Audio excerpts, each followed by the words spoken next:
in King Arthur's Court, by Mark Twain. Chapter 38.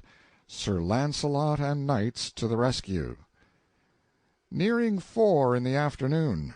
The scene was just outside the walls of London, a cool, comfortable, superb day, with a brilliant sun, the kind of day to make one want to live, not die.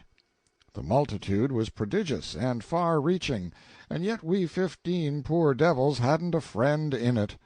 There was something painful in that thought, look at it how you might. There we sat, on our tall scaffold, the butt of the hate and mockery of all those enemies. We were being made a holiday spectacle. They had built a sort of grand-stand for the nobility and gentry, and these were there in full force with their ladies. We recognized a good many of them. The crowd got a brief and unexpected dash of diversion out of the king. The moment we were freed of our bonds he sprang up in his fantastic rags, with face bruised out of all recognition, and proclaimed himself Arthur, King of Britain, and denounced the awful penalties of treason upon every soul there present if hair of his sacred head were touched. It startled and surprised him to hear them break into a vast roar of laughter. It wounded his dignity, and he locked himself up in silence.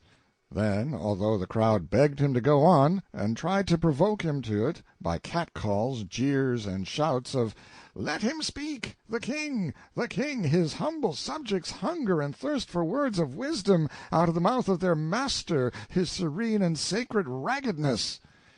But it went for nothing. He put on all his majesty, and sat under this rain of contempt and insult unmoved. He certainly was great in his way. Absently I had taken off my white bandage and wound it about my right arm. When the crowd noticed this, they began upon me. They said, "Doubtless this sailor-man is his minister. Observe his costly badge of office." I let them go on until they got tired, and then I said, "Yes, I am his minister, the boss, and tomorrow you will hear that from Camelot, which—" I got no further. They drowned me out with joyous derision. But presently there was silence, for the sheriffs of London, in their official robes with their subordinates, began to make a stir which indicated that business was about to begin.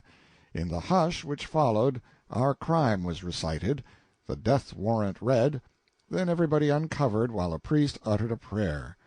Then a slave was blindfolded, the hangman unslung his rope. There lay the smooth road below us, we upon one side of it, the banked multitude wailing its other side. A good clear road, and kept free by the police. How good it would be to see my 500 horsemen come tearing down it! But no, it was out of the possibilities. I followed its receding thread out into the distance, not a horseman on it, or sign of one.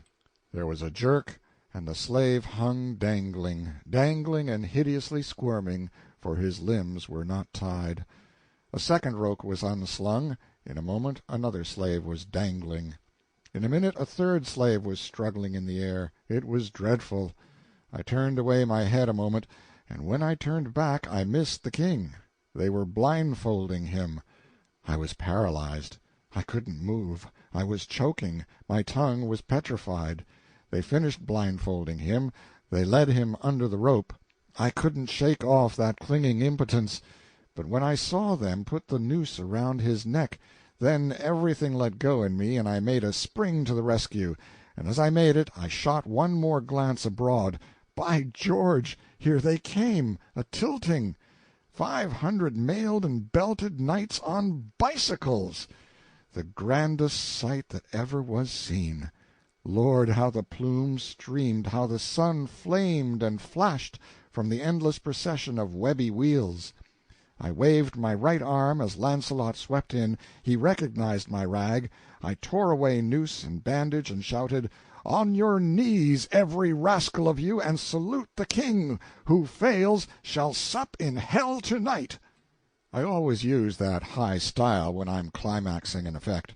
Well, it was noble to see Launcelot and the boys swarm up onto that scaffold and heave the sheriffs and such overboard, and it was fine to see that astonished multitude go down on their knees and beg their lives of the king they had just been deriding and insulting.